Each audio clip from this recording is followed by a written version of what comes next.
1个月前，我丈夫乘坐的飞机失联了，所有人都说他已经死了，我却相信他肯定会活着回来。听说仙乐斋的狐仙最是灵验，我便向狐仙许了个愿，只要我丈夫能够平安归来，我愿意付出一切代价。大家好，开始今天的分享之前，希望你能给人间烟火点个订阅，我将会分享更多优质的内容。看着仙乐斋的牌坊和在门外排队的那些老头老太太，我心里更加厌烦了。到这里来能有什么用？求神问卜吗？魏瑶，我知道你是为了我好，想替我解开心结，但真的没必要。你知道我从来不信这些的。来都来了，就进去看看吗？魏瑶挽着我的胳膊，十分耐心地劝说。听说这里的狐仙很灵的，只要你够诚心，求什么都能成。够诚心，这话让我有些无奈。怎么算有足够的诚心？只要所求不成，都可以说是你不够诚心，不是吗？走吧，你跟我进去看看就知道了。魏瑶不由分说地把我拽进了屋子。我好不容易才约到的狐仙姑，你可别浪费名额了。房间十分阴暗，一走进去给我的感觉就很压抑，空气中弥漫着一股怪异的香味，甜得发腻，再混合房子本身古怪腐朽的气味，让我觉得有些恶心。穿过长长的过道，掀开珠帘，就看到了满屋的书籍和杂物。这里没有窗户，只有头顶上吊着的一盏灯，泛着昏黄的光。桌后坐着一名头发稀疏的老妇，眯着眼，似乎在那打盹儿。阿瑶，我们还是回去吧，大老远跑到这么偏僻的地方来找仙姑，我真是疯了。老妇突然就睁开眼，两位客人，你们想问什么？魏瑶忙拉着我过去，走吗？晶晶，你就问问呗。我摇头，我没有什么要问的，我老公没死，他肯定会好好回来，求个平安也好啊。你不问，可以给你老公求个平安符吗？魏瑶继续劝我，求这些没用的，反正也没人能帮得了我。老妇摆弄着桌面上的几个空杯子，只要心诚，万事皆能如愿。呵，我笑了。那你能让我丈夫回来吗？只要能让他平安归来，我愿意用一切去换。老妇突然抬起头，浑浊的眼球直勾勾地盯着我。即便拿你的命来换也可以吗？魏瑶急道，当然可以，我闺蜜很爱她丈夫的，就算拿她的命去换都可以。我气得直接对了她一句，胡说八道什么？怎么不拿你自己的命去换？老妇笑容诡异，狐仙会显灵的。去仙乐斋的事让我和魏瑶闹得很不愉快，我们提前结束了旅程，各自回家了。我刚打开门，忽然感觉一股寒气扑面而来，没有了宋桥，偌大的房子显得空荡荡的，似乎连一丝的烟火气都没有了。房子里安静得让人害怕。我拖着疲惫的双腿走到沙发旁，直接就倒下了。1个月了，宋乔已经离开我1个月了。1个月前，他出国参加一个研讨会，乘坐的飞机发生了意外，坠落海中。各国的救援队在海上进行打捞和搜救，可1个月过去了，他们连飞机的残骸都没有找到。虽然我已经接到宋乔的可能死亡通知，可是在我心里，总隐隐觉得他没死，总觉得他还会回来。也许是这段时间真的太过疲惫了，我躺在沙发上迷迷糊糊的便睡着了。这一睡也不知过了多久，直到门铃声把我吵醒。睁开眼，四周一片漆黑，我又闭上眼睛，想继续睡，可门铃一直在响，不是我的错觉，门外真的有人。我想打开摄像头看一下，可屋里太黑了，根本看不清晰。我极不情愿地爬起来，摸到了电灯开关，灯闪了几下，终于亮起。门铃声还在响个不停。我被吵得有些烦躁。来了来了，别按了，肯定是魏瑶来求和了。以他的脾气，一定会按到我开门为止。屋子真冷啊，空气都潮湿黏腻的，我禁不住打了个冷战。7月的天气不该这么冷的。门一打开，我看到眼前的人，吓得差点尖叫出来。门口站着一个男人，浑身湿漉漉的，我腿一下子软了，根本没时间多想，砰的就把门关上。门铃再次响起，我被惊得摔倒在地，手忙脚乱的想要找手机报警，可那急促的门铃声告诉我，门外的人已经很不耐烦了。我想喊救命，声音却哽在喉咙里，怎么都喊不出声来。门外的人已经开始用拳头在捶打大门了。我终于摸到了鞋柜旁的报警器，慌忙按下，也鼓起勇气来了。我已经报警了，保安很快就会过来的。叔弟，男人沙哑的声音响起。晶晶，是我。这声音是……不可能，怎么会？一定是我听错了。那人继续拍打着大门。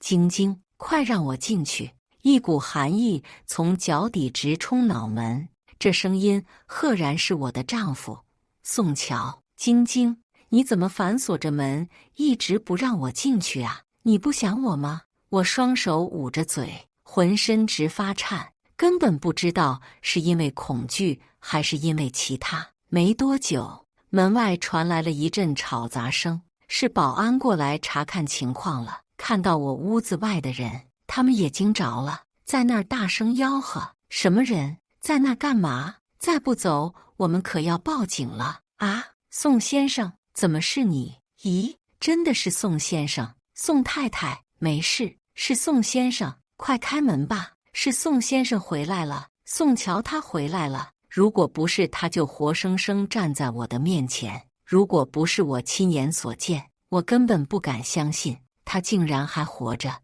是搜救队找到他了吗？为什么没有人打电话告诉我？为什么新闻上没有任何报道？老公，真的是你吗？看着眼前这个浑身湿漉漉的男人，我心里充满了各种疑团。宋乔看着我，身上的水滴答滴答地落在地板上。晶晶，你怎么连我都不认识了？宋乔脸上带笑，温柔地看着我，自从我喉咙里一点一点挤出来。你怎么全身都湿透了？下雨了呀？宋乔解释。啊，原来是下雨了。我赶紧去浴室拿浴巾给他，快点儿去洗个澡吧，别着凉了。好，他接过浴巾，慢慢地往浴室走去。我在沙发上摸到了遥控器，赶紧打开电视，转了几个频道，也没有看到任何有关救援的消息。我赶紧从墙角找到摔在那儿的手机，打开网页搜索各种关于失事航班的消息，没有任何网站有提到发现幸存者的事情。短信最新一条消息是意外保险的，我还存着航空公司的电话，点开那个号码，我看了许久，最后还是没有打过去。宋乔从浴室里出来了，洗完澡之后，他整个人看起来清爽多了，和他走前一晚看起来一样，没有任何异常的地方。晶晶，你脸色看起来不太好，出什么事了吗？宋乔问道。没事，我有很多问题想问他，但又不知道该如何开口。手机铃声突然响起，惊得我大叫一声，把手机扔了出去。宋乔捡起来，走上前递给我。晶晶，你真的没事吗？他神情平静，看着我的眼神里有几分担忧。我没事。我有些颤抖地从宋乔那里拿回手机，来电号码是魏瑶的，我拨了回去，接电话的却是一个男人。你好，请问你认识机主吗？我是他朋友。他出什么事了吗？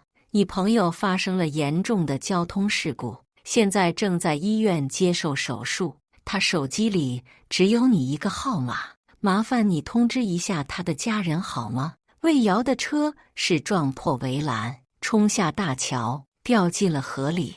我在手术室外等了好几个小时，虽然手术还算成功，但不知道他还能不能醒过来，又转进了 ICU。我打电话给一个有门路的朋友，拜托他帮忙查一下监控。2小时后，监控发到了我的手机上。你那个朋友应该喝酒了吧？这起事故他要负全责。那个朋友是这么跟我说的。监控视频清楚地拍到了魏瑶的车行驶在云江大桥上，当时已经是凌晨1点多了，过往都没什么车辆。魏瑶的车也不知道怎么突然就失控，冲向对面的护栏，直接从桥上冲下了江面。那视频画面的内容总有种说不出的怪异。魏瑶的车开得好好的，怎么突然就失控了呢？第2天早上，魏瑶的丈夫终于赶回来了，他对我说了很多感谢的话，我脑子里却一直想着魏瑶出事的画面，根本没注意听他在说什么。回到家，我整个人是又困又累的，倒在床上根本就不想动了。宋乔十分贴心地给我煮好早餐，送到房里来。晶晶，起来吃点东西再睡吧。他伸手帮我整理了下凌乱的长发。我呆呆地看宋乔，总觉得自己还在做梦。魏瑶她怎么样了？宋乔问我。我鼻子一酸，扑到宋乔怀里就哭了起来。宋乔轻拍着我的肩膀安慰道：好了，没事，别哭了，魏瑶会好起来的。宋乔把纸巾递给我，我接过纸巾的时候，一眼瞥到了地板上的水渍，从客厅一直延伸到卧室的一滩水。这哪来的水呀？我很是疑惑。老公，你刚才拖地了吗？宋乔看了看地上的那滩水，没事，我待会儿会把地板拖干的。你好好休息，不要想太多，睡一觉就没事了。我紧紧地抱住宋乔，老公，你真的回来了吗？你是真的吗？我不是在做梦吧？宋乔亲吻我的额头，亲爱的老婆，你在说什么胡话呢？我当然是真的了，怎么会是做梦呢？宋乔平安归来引起了很大的轰动，所有的电视台、媒体都抢着要采访宋乔，航空公司的老总甚至亲自登门拜访，各方调查部门也是接连请宋乔回去问话。所有人都想知道失事的航班究竟发生了什么事。宋乔对此一无所知，他只说飞机突然失控，然后他就失去了意识。等他醒过来的时候，已经在一座小岛上了。醒过来之后，宋乔很久都没办法适应这种生活。他不知道究竟怎么会到岛上了，不知道发生了什么事，身上没了手机，无法和外界取得联系，岛上也没找到半个活人。他好几次整个人都是处于一种濒临崩溃的状态，直至后来一艘渔船经过，将他救下，他辗转一番才终于回到家。虽然宋乔能给到的信心不多，但至少让很多人看到了希望，尤其是那些本来已经快要绝望的家属。宋乔的回来无疑给他们带来了很大的希望。既然宋乔能活着回来，是不是其他人也都还活着呢？宋乔成了名人，每天行程安排得很满，那些遇难者家属更是把他当成英雄，借着他来用舆论造势，要求国际救援队和各国政府派遣更多的救援队去搜救其他幸存者，而不等我把宋乔归来的喜讯告知魏瑶，却收到了医院传来的噩耗：魏瑶伤势过重，抢救无效过世了。魏瑶也没什么其他的亲人了，我去帮忙料理了她的身后事。她丈夫哭得很悲伤，我不知道怎么安慰她。1个月前，那个痛苦悲伤的人是我；1个月后，躺在灵柩的却是魏瑶；1个月前，生死不明的宋乔，现在却成了家喻户晓的大名人。我看着电视里侃侃而谈的宋乔，头一次觉得自己丈夫像一个陌生人。晚上手机响了很多次，我都没有接。我已经被那些记者烦透了，根本不想回答他们任何问题。等到第二天早上起来，我才发现晚上那几个电话都是从我外婆家打过来的，心里陡然涌起一丝不祥的预感。我慌忙打了过去，电话那头，外婆哭得撕心裂肺：“晶晶，你怎么不接外婆的电话呀？曼曼她死了，多多也死了。林曼是我的妹妹，以前每年暑假我都会带她回外婆家。今年因为宋桥发生了意外，所以我没有回外婆家，是林曼自己一个人回去的。多多是我们养了10几年的狗，我们不在家的时候，都是她在陪着外婆。昨天晚上，林曼带着多多出去散步，却一直没有回来。外婆给我打了电话，我没接。等到晚上11点多，外婆实在不放心，就让村子里的人去帮找。直到今天早上6点多，才有人在池塘边发现了林曼陷在泥泞里的鞋子。村民把池塘的水抽干，找到了林曼和多多的尸体，他们被淹死在池塘里了。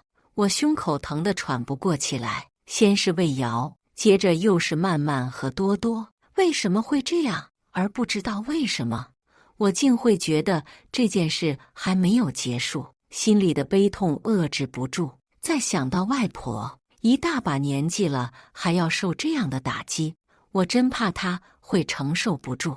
我正准备订机票，尽快飞过去，公司那边却在这个时候打电话过来，让我赶紧回去。他们说公司的账目出了问题，现在税局的人正在那儿查账。听这意思，这账目的问题还挺严重。公司的事本来主要就是宋桥在管，即便账目有什么问题，问我又有什么用？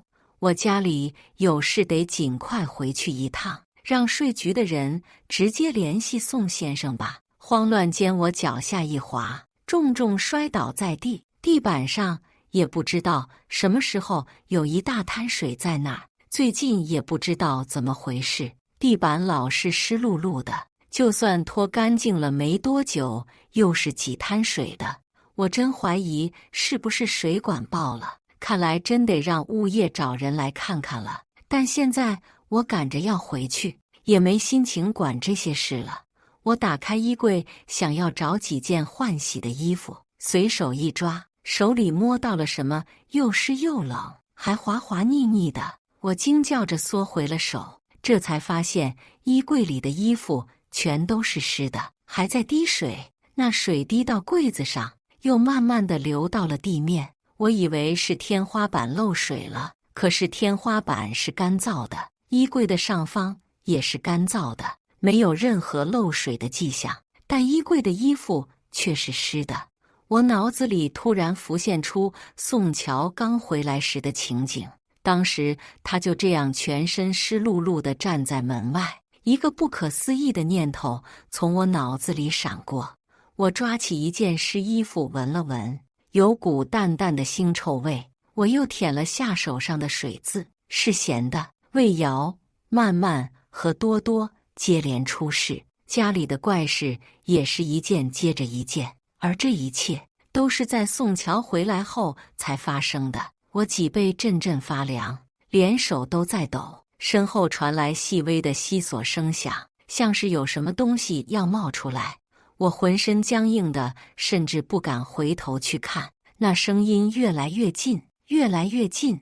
我终于忍不住，慢慢地转过身去，只见床底下的蟑螂像潮水一般涌了出来。我头皮一阵发麻，连手机都顾不上拿，发疯似的逃出了房间。过了5个多小时，屋子总算被清理干净了。物业公司也找人帮我检查过了，说屋子里的水管没发现有什么问题，屋子里的水被打扫干净，蟑螂也被除虫公司解决了，还帮他喷洒了不少的药粉。别说，刚进门的时候看到那满屋子的蟑螂，把除虫公司那几个大男人都吓得头皮发麻。他们不是没见过蟑螂，只是这样满屋子蟑螂密密麻麻的，他们还真是没见过。更何况出现在这种高档别墅小区，要不是为了挣点饭钱，他们差点都要掉头跑了。消灭了那些蟑螂，我让家政公司那些来帮忙搞卫生的人顺带把那个衣柜连同里面一柜子的衣服都处理了。本来他们还告诉我说这些衣服清洗干净还是可以穿的，但想到屋子里发生的事，我看着那些衣服都觉得恶心了。即便是清洗干净，我也不想要了。折腾了一番，都到下午了，我只得把机票改签到晚上，匆匆忙忙地赶到商场，随便挑选了几套衣服，这才乘车前往机场。碰到下班高峰期，路上有些堵，司机无聊地打开广播，里面正播放着新闻，而且是和宋乔有关的新闻。司机摇头，小姑娘，你有看最近的新闻了吗？1个多月前有一架航班出事了，整个飞机上200多人全都尸骨无存，就他一个活得好好的回来了。你说这事可不可怕？司机提到这事，我就想到了那晚宋乔回来时的画面。不可怕吗？我那天晚上的确是被吓得够呛的。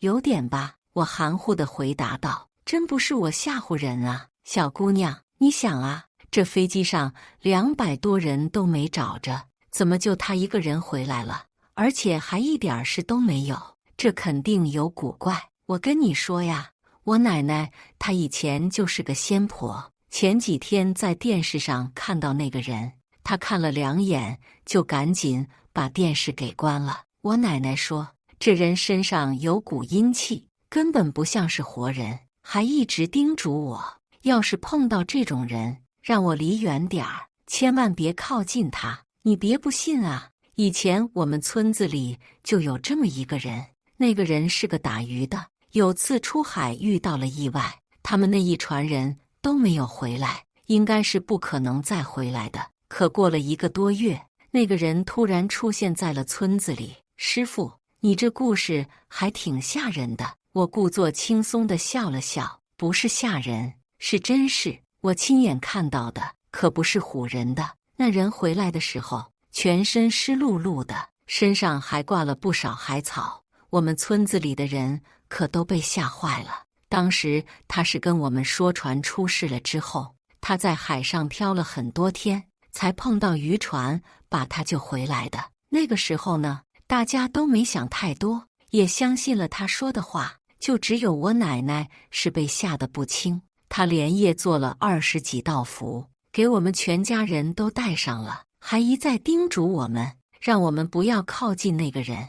他这回来也没几天吧，家里养的鸡鸭全死了，然后是他父母，接着就到他的妻子、儿子还有2个兄弟，他全家人是一个接着一个出事啊。不到1个月，家里老老小小的10几个人都死光了。你说这吓不吓人啊？反正咱们村子里的人可都被吓坏了，都说这人不吉利什么的。我奶奶呀是早有先见之明，在那个人妻子死后，就不顾反对的要求，我们一家人都搬走。我们这是搬到了镇上去，才逃过一劫呀。我们搬到镇上几个月后，有天看到好几辆警车经过，像是往那个村子去的，我就好奇，跟着几个堂哥一起跑回去看热闹。还没到村子里，就闻到了一股血腥味，那个场面，我现在回想起来都害怕。村子里到处都是死人，那些人是怎么死的，我也不清楚。后来长大了一点儿，才打听到了些消息。警方的报告说是意外死亡。什么意外死亡啊？整个村子几百人一夜之间都意外死亡了，这说出去都没人信吧？警察肯定也是调查过了，可整个村子的人都死光了，他们也查不出什么来喽。后来那个村子就被封锁了，我们也没有再回去过了。那种地方，就算让我们回去住，也不敢回了呀。死了这么多人，而且都是横死的，那怨气可不知道有多大呢。如果换作是以前，听到这样的故事，我肯定不以为然。可在经历了这么多事之后，再听到这样的故事，我只觉得毛骨悚然，脑子了某个可怕的念头闪过：那你能让我丈夫回来吗？只要能让他平安归来，我愿意用一切去换。当时说那句话的时候，更多只是一种发泄，我根本没有把这件事当真。即便后来宋乔突然回来了，我也没往那上面想过。若不是最近接二连三发生了这么多怪事，我根本不会有任何的怀疑。所以那个人呢？他后来怎么样了？我问司机，我也不知道。有人说他死了，也有人说他离开那个村子了，谁知道呢？也不知道为什么，离机场越近，我心里越是不安。师傅，我不去机场了，你掉头去高铁站吧。司机虽然很疑惑，但也没多问，反正给钱他就得了。大概是从后视镜那儿看到我脸色不太好，司机便笑着安慰我道：小姑娘，你也不用太过担心，你看每天乘坐飞机出行的人可不知道有多少呢，可不都好好的吗？飞机出事的概率很低的，别怕呀。我勉强地笑了笑，我行李里面有些东西不方便带上飞机。到了高铁站，下车前我忽然想起一件事：师傅，你奶奶现在还当仙姑吗？她那种符卖不卖的？司机愣了下，似乎明白我有什么难处了。你等一下呀。他掏出钱包，在里面翻找了一会儿，找到一个黄色的布袋递给我，这是我奶奶给我防身用的，你带着吧。说完又递给我一张名片，如果有什么需要，你可以打电话给我。我谢过那个司机，便匆匆离开。说不清楚为什么，我心里慌得很，总觉得似乎还会发生什么事。还没进站，我就先给外婆打电话，但外婆家里的电话一直没人接，也不知道他们是出去了，还是因为别的什么事没有接电话。我心里越来越慌，赶紧又打电话给我2个舅舅，他们的手机居然也都是关机的状态，根本联系不上。我给群里发了信息，也没有人回复我。平时群里还算热闹，特别是我二舅和二舅妈，经常喜欢发各种视频到群里，但这2天群里一点动静都没有。即便是因为慢慢出事，他们不发搞笑视频，可总不至于连我在群里问话他们都一声不吭吧。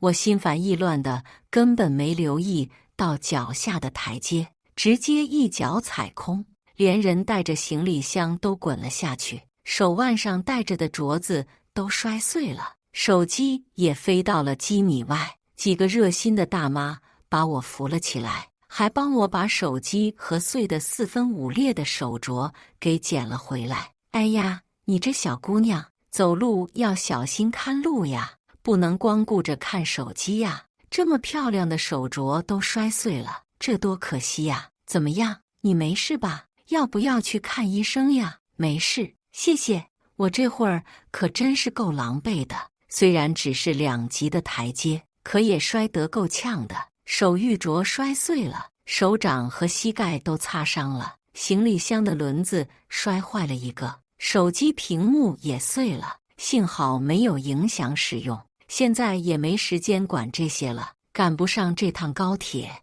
我就得再等1天了。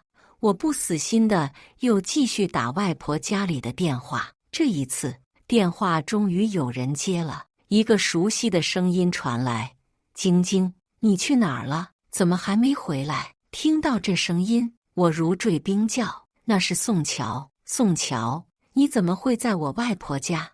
你不是要去参加节目吗？我的声音太大，引得路人纷纷侧目。晶晶，家里出了这样的事，你怎么不告诉我？宋乔的语气里带着几分责怪之意。我心下一片惊恐。你回去了？大舅已经打电话告诉我了，你跑哪里去了？我们到处都联系不上你，也不回个话。外婆都快要急疯了，担心你会不会出了什么事。我喉咙干涩的说不出话来。快点回来！宋乔说。我准备要上高铁了。我艰难地拖动行李箱，终于过了进站口。高铁？你怎么不是坐飞机回来的？那不是更快吗？早上就有航班了，还坐高铁？等你回到都什么时候了？你让我怎么跟外婆和舅舅他们解释？我刚才摔得全身痛的，本来心情就很不好了，再被宋乔这一通训斥，心情就更糟，整个人跟吃了火药似的爆炸起来。你什么事都不知道，在那儿放什么屁？说完就直接把电话给挂了。等到了车上，渐渐冷静下来，我越想越觉得这是不对劲儿。我明明打了很多次电话回去都没有人接，舅舅他们的手机也关机了。宋乔怎么会说是他们联系不上我？除了早上我打给外婆的那个电话之后，家里也没有任何人再联系过我了呀。甚至我在群里发信息都没有人回，怎么就说是联系不上我了？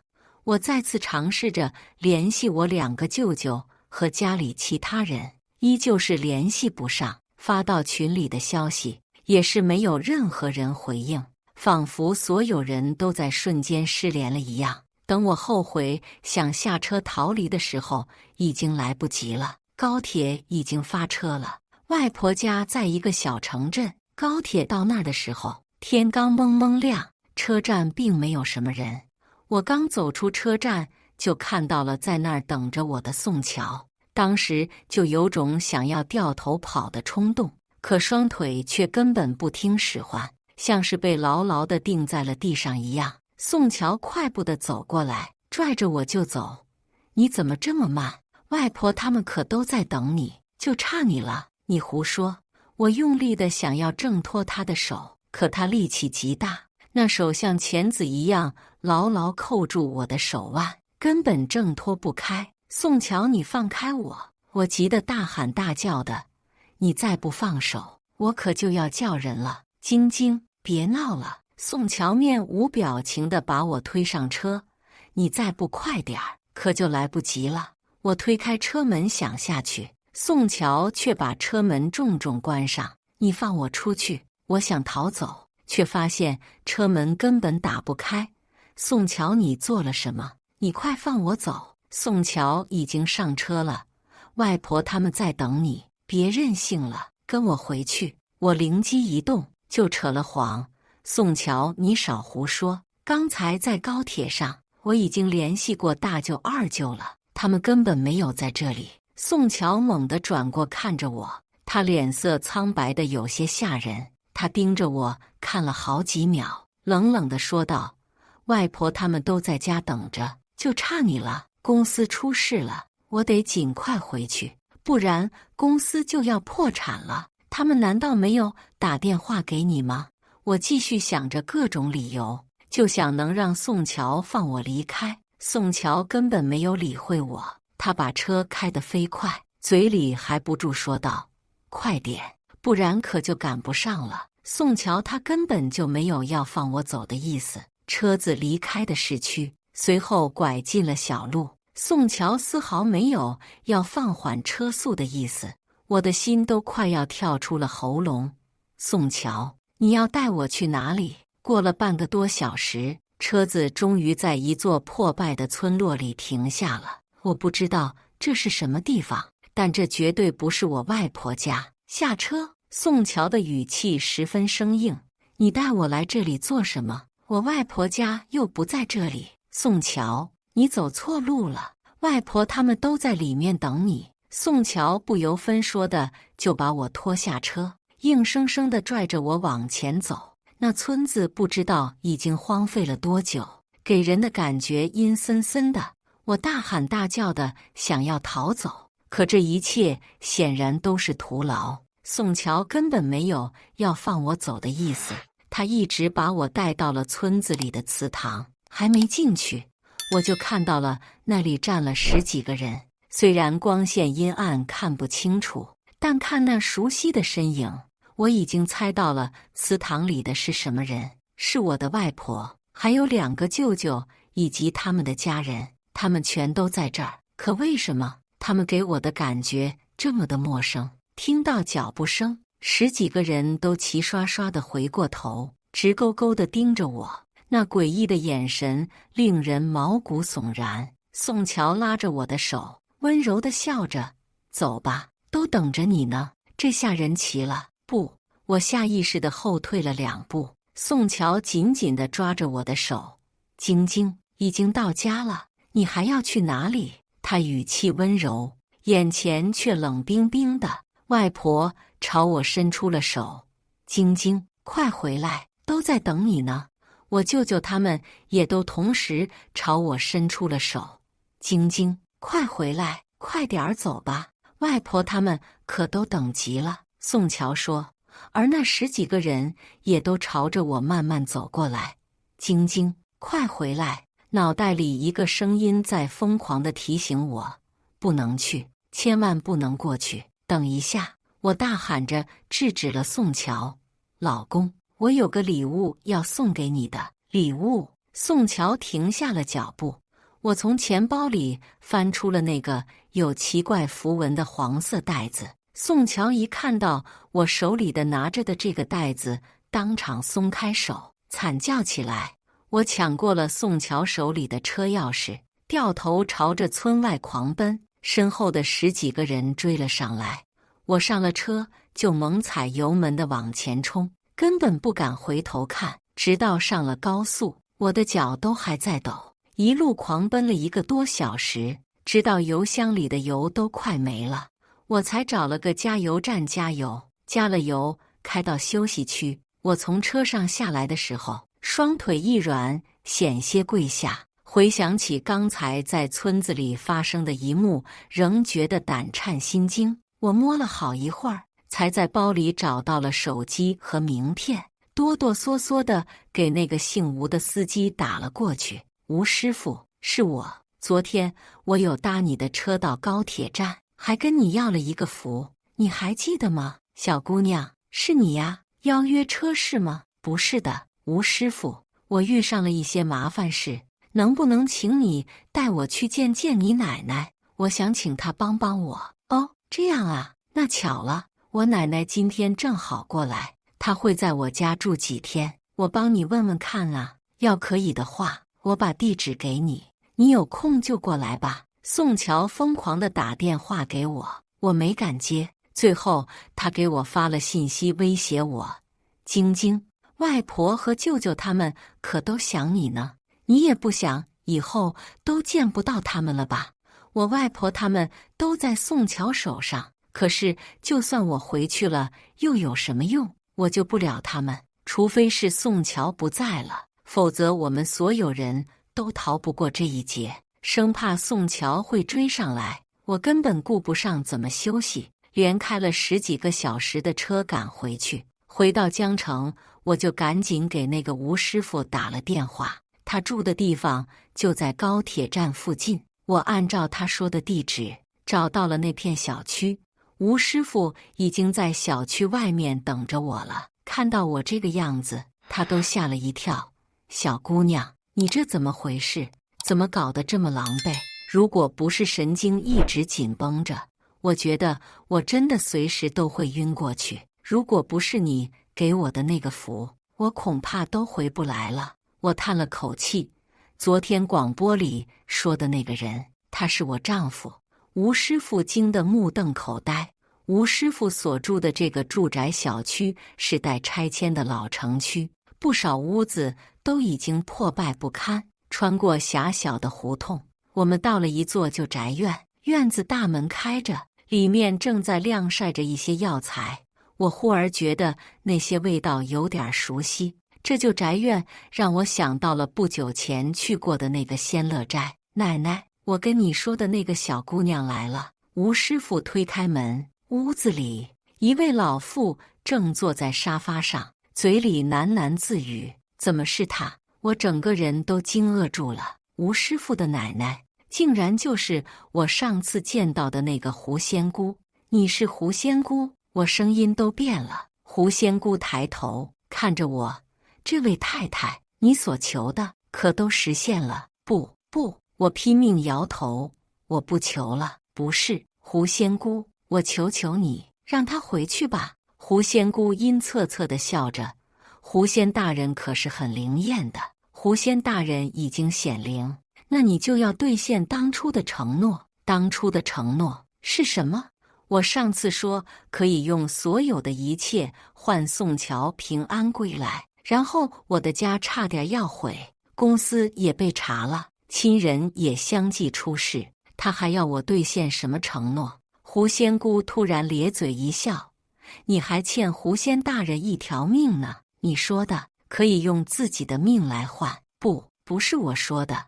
我在心里拼命喊着，那是魏瑶说的，不是我说的，我没有说过。我说的是用魏瑶的命去换。对了，魏瑶已经死了。意识到情况不对的我想要逃，狐仙姑的手已经伸到了我面前，我像被施了法似的被定在原地，连喊都喊不出声音，眼睁睁地看着他那长长的指甲刺入了我的胸口，那强烈的剧痛刺激得我大叫起来，随即眼前发黑，紧跟着就失去了知觉。晶晶，晶晶！恍惚中，我听到了有人在喊我的名字，那声音是……我猛然惊醒，睁开眼就看到了坐在我面前的狐仙姑。啊！我惊叫着蹦了起来。晶晶，你干嘛呀？旁边的魏瑶赶紧把我给拽住，我愣住了，不敢相信自己的眼睛。你是阿瑶？你没事？你胡说什么呀？魏瑶摸了摸我的额头，你该不会是烧糊涂了吧？哎呦，真有些发烫，怎么回事？我不是已经死了吗？究竟发生了什么事？我看了看魏瑶，再看了看在不远处坐着的狐仙姑，心里阵阵发毛。狐仙姑看着我，目光里有种说不出的深意。人生漫漫，也不过黄粱一梦。梦？难道我这几个月所经历的一切就只是一场梦吗？我其实一直在这仙乐斋里没离开过吗？我惊出了一身冷汗。如果是梦，这未免也太过真实了吧？直到现在，我胸口都还在隐隐作痛呢。狐仙姑问我，怎么样，这位太太，你所求之事是什么？我缓过神来，看着狐仙姑那意味深长的眼神，突然意识到世间许多事本就不能强求，也许我真该放下了。于是我果断地摇了摇头，我什么都不求，放下挂金。我拉着魏瑶离开了仙乐斋。魏瑶十分不解，晶晶，你怎么了？怎么就走了呀？怎么突然就不问了？都到这里了，让仙姑帮你算算呗。不必了。我看了看手机上的时间，2026年7月19日，正是魏瑶带我去仙乐斋的那天。上面还有一则新闻，失踪的航班已经在海底深处被发现，乘客连同机组人员在内共286人，无一幸免。以上就是今天分享的故事，大家有什么想说的、想吐槽的，欢迎在下方评论交流，也更希望能给人间烟火点个订阅，我将会分享更多优质的故事内容。